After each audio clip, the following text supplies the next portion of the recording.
હાસોડ તાલુકાના ઇલાવ લોકેશન ઉપર 108 એમ્બ્યુલન્સની ફાળવણી કરવામાં આવી છે, જેના કારણે ઇલાવ સહિત આસપાસના ગામના લોકોને ઇમરજન્સી સમયે ઝડપી આરોગ્ય સેવાનો લાભ મળશે.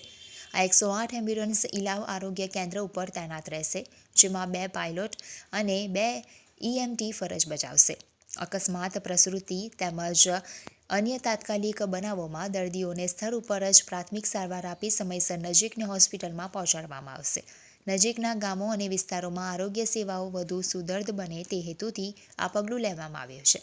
ગ્રામ્ય વિસ્તારના લોકો માટે આ એમ્બ્યુલન્સ સેવા જીવન રક્ષક સાબિત થશે. મારું નામ દિવ્યરાજસિંહ ભૂપેન્દ્રસિંહ છે, પાયલોટ.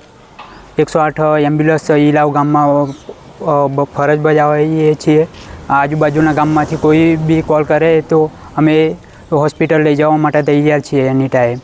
અને કોઈ બીને હોસ્પિટલ જવું હોય તો ઇમરજન્સી 108 કોલ ડાયલ કરીને રેફરન્સ કરી શકીએ છીએ. કંઈ બી કામ માટે કોલ કરવા જરૂરી. આ માટે કેટલો સ્ટાફ ફાળવવામાં આવ્યો? આમાંથી 4 જણા સ્ટાફ ફાળવવામાં આવે છે. 2 પાયલોટ છે, 2 EMT છે. તો બંને 12 કલાક ફરજ બજાવીએ છીએ અમે.